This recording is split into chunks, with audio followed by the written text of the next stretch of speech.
धान फसल नष्ट करुछि अदिनिया वर्षा। उजुड़ा फसल देखि धान खेतरे टळी पड़िले चाषी। ऋण बोझ चिंतारे पूरा परिवार। अदिनिया लघुचाप जनित वर्षा पानी रे धान फसल लटुथिबा देखि जणे चाषी गत सोमवार दिन धान खेतरे ही टळी पड़िथिबा अभियोग होइछि एवं तांकर मृत्यु होइछि।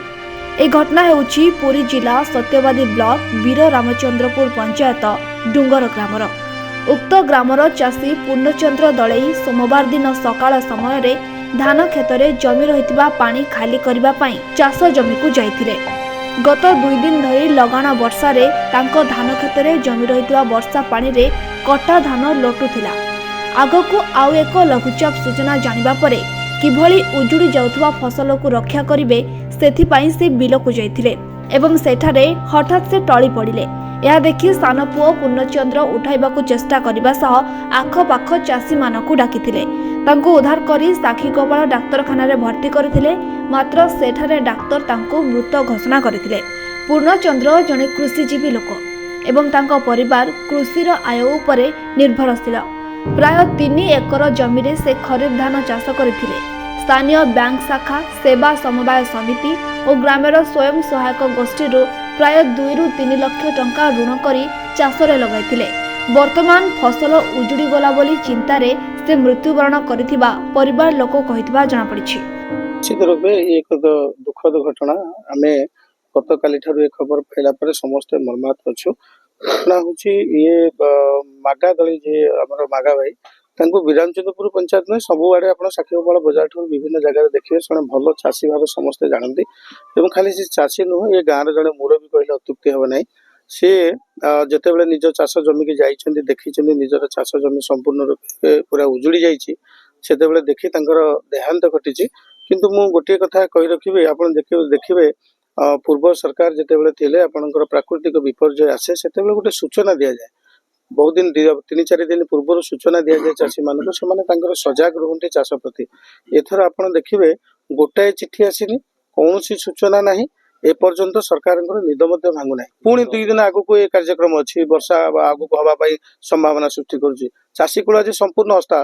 किंतु आपन देखिबे ब्लॉक रु कौनसी प्रकार एपर्यंत सरकारी पदक्षेप निया जाउ नाही। आज मध्य विजु जनता दल तरफ समस्त नेतृवृंद माने आज जाई जिलार नेतृवृंद माने जाई जिलापाल पाखे दाबी उपस्थापना करिसेंति यार तुरंत पदक्षेप नहीं चाषी मानक सहायता घोषणा करिया।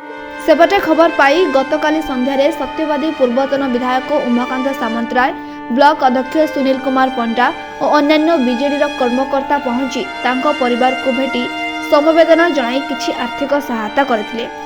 ये चाष ऊपर निर्भर करती पूर्णचंद्र दलई जहाँ को समस्ते मागा दलई बोली डाकती जने सुनाम धन्य चाषी सी प्राय 3 एकर जमी एथर चाष करते जमी की देखिले जी भी देखिबो सी जानी पारिबो संपूर्ण रूपे 3 एकर जमी ताहा पानी रे उबुटुबु होउची एवं सब दिन पाई बंचिबा जो पाई जहाँ तांकर जो आशा थिला से आशा संपूर्ण रूपे ध्वंस होइछि। तेणु से जमी की देखीदेला निजे सेठी तांकर हार्टस्ट्रोक होइछि से टली पड़ी। तेणु आम आशा करूँ ये अदिनिया वर्षा रे केवल सत्यवादी नहीं ओडिशार कोण अनुकोण समस्त चाषी माने आज मुंडरे हाथ देकर बसी। किंतु गोटे दुखर कथा ये कथा प्रगट हैला पर काली राज्य सरकार गोटे टीम एटलिस्ट आसवा कथा से टीम एपर्यंत भी कई आसी नांती कि तांको परिवार को कई सांत्वना देई नांती। एवं आमे आशा करूचो जे जने पूर्वतन विधायक हिसाब रे एठी हमर समस्त लोक प्रतिनिधि अछंती सरपंच पीएस मेंबर सर्वोपरि आम ब्लॉक अध्यक्ष आत्मार अध्यक्ष ये समस्त उपस्थित अछंती। अनुरोध करूचु माननीय मुख्यमंत्री की तथा मिनिस्टर कोऑपरेशन मिनिस्टर एग्रीकल्चर आम डिस्ट्रिक्ट कलेक्टर समस्ते या उपरे तर्जमा करी तुरंत से परिवार को भेटी तांको जो न्याय दवा कथा से न्याय तांको प्रदान करा जाय। तेबे एभली दुखद परिस्थिति रे किपरि ऋण परिशोध कराजिबो से नै चिंतारे भांगी पड़िछन्ती मृत चाषी परिवार। ए दिगरे तदंत एवं सहायता जोगाई देबाकू सरकार को अनुरोध करिछन्ती परिवार सदस्य। कणासरू Sujit Tripathi report, Kalinga today live.